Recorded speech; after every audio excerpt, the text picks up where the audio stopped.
সবাইকে শুভেচ্ছা জানিয়ে শুরু করছি আমার আজকের ক্লাস। তো আজকে আমরা পার্ট 82তে আমাদের আজকের আলোচনা হচ্ছে রাইট ফর্ম অফ ভার্বসের 15 নম্বর নিয়ম এবং এমসিকিউ প্র্যাকটিস।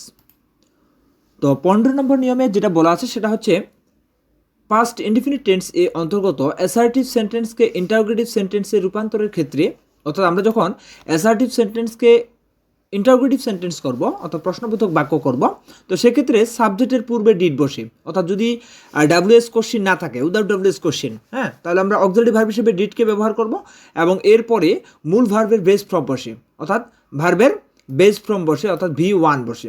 ওকে, এটি হচ্ছে আমাদের মূলত নিয়ম আজকের 15 নম্বর নিয়মে।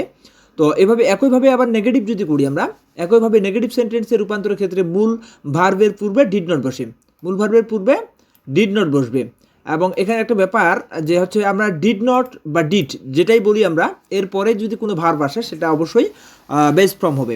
ওকে, অন্য কোনো ফর্মে হবে না, অর্থাৎ V2 V3 V4 V1 V2 V3 এর মধ্যে কেবল V1 হবে, V2 এবং V3 তে হবে না।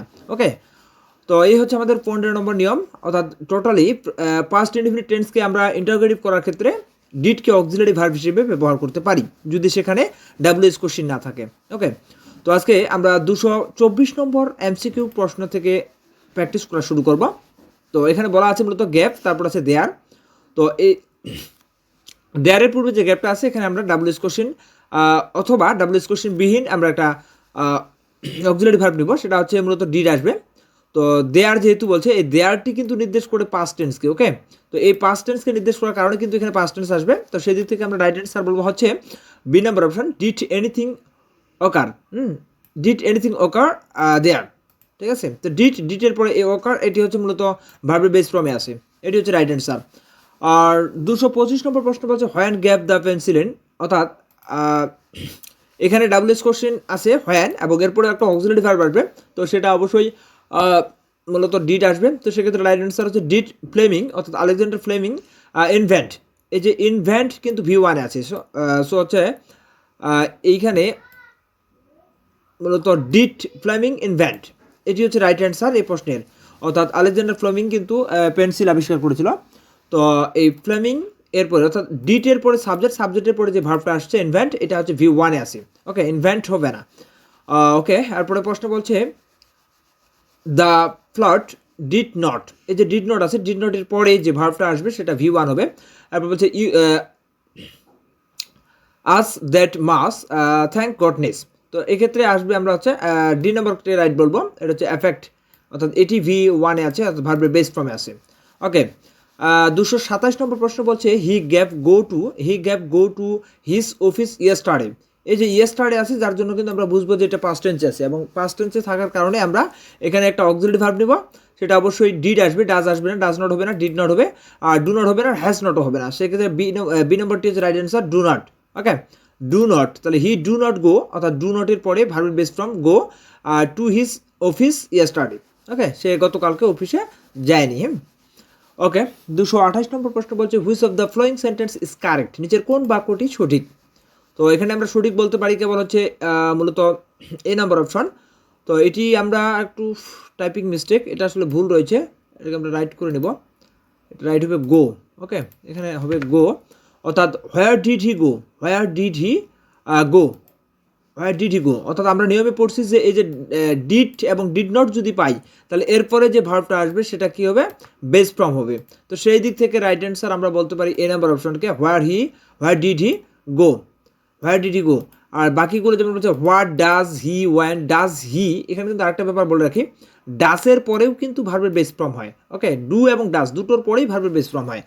আর হোয়াট আর দে ডুইং, এটা হবে না, হোয়াট ডু দে ডু হবে না। তো রাইট অ্যান্সার হচ্ছে হোয়ার ডিড হি ডু গো। ওকে, 229 নম্বর প্রশ্ন বলছে নিম্নলিখিত কোন বাক্যটি শুদ্ধ। তো সেই দিক থেকে রাইট অ্যান্সার বলবো হচ্ছে আমাদের এ নম্বর option, where did he go, where did he go, এটি রাইট অ্যান্সার। আর 230 নম্বর প্রশ্ন বলছে হোয়াট গ্যাপ লাস্ট নাইট মানে গত রাত, এই গত রাত থাকার কারণে কিন্তু ভার্ব এই সেন্টেন্সটি পাস্ট টেন্স। তো সেই দিক থেকে রাইট অ্যান্সার বলবো হচ্ছে what did you do last night, গতকালকে সে কী করেছিল, হ্যাঁ, তুমি কি করেছিলে, ডিড ইউ ডু, তুমি কি করেছিলে গতকালকে। ওকে, আর 231 নম্বর প্রশ্ন বলছে হোয়ান গ্যাপ হেয়ার, এটা রাইট অ্যান্সার বলবো হচ্ছে B number option, did you get, did you get, ডিটের পরে ভার্বের base form get, okay, did subject plus get, okay, এটি হচ্ছে রাইট অ্যান্সার। 232 নম্বর প্রশ্ন বলছে why gave return the money, why gave return the money, sorry প্রশ্নবোধক চিহ্ন হবে এখানে। আর রাইট অ্যান্সার বলবো আমরা হচ্ছে why did you not, why did you not, why did you not, why did you not return the money.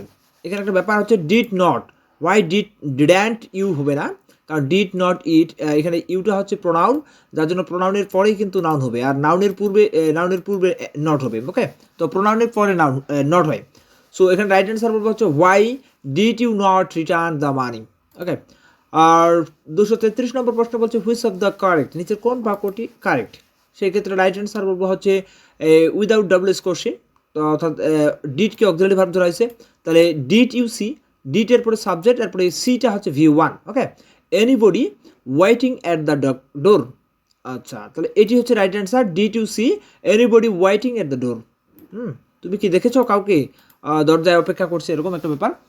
So 236 নম্বর প্রশ্ন বলছে choose the correct sentence, নিচের কোন বাক্যটি সঠিক, সেক্ষেত্রে আমরা নিয়ম অনুযায়ী যেটা পাবো সেটা হচ্ছে বি নাম্বার অপশনটাকে রাইট বলবো, did they write books, did they write books, অর্থাৎ ডিটের পরে সাবজেক্ট, সাবজেক্টের পরে রাইট, অর্থাৎ ভার্ব, এই রাইটটা হচ্ছে V1 এ আছে, ভার্বের বেস ফর্মে আছে, ওকে, তাহলে ডিড দে রাইট বুকস, এটি হচ্ছে রাইট অ্যান্সার 234 নম্বর প্রশ্নের। এটি হচ্ছে আমাদের এই হচ্ছে আমাদের আজকের ক্লাস। তো পরবর্তী ক্লাস দেখার আমন্ত্রণ জানিয়ে এখানেই বিদায় নিচ্ছি, সবাইকে ধন্যবাদ।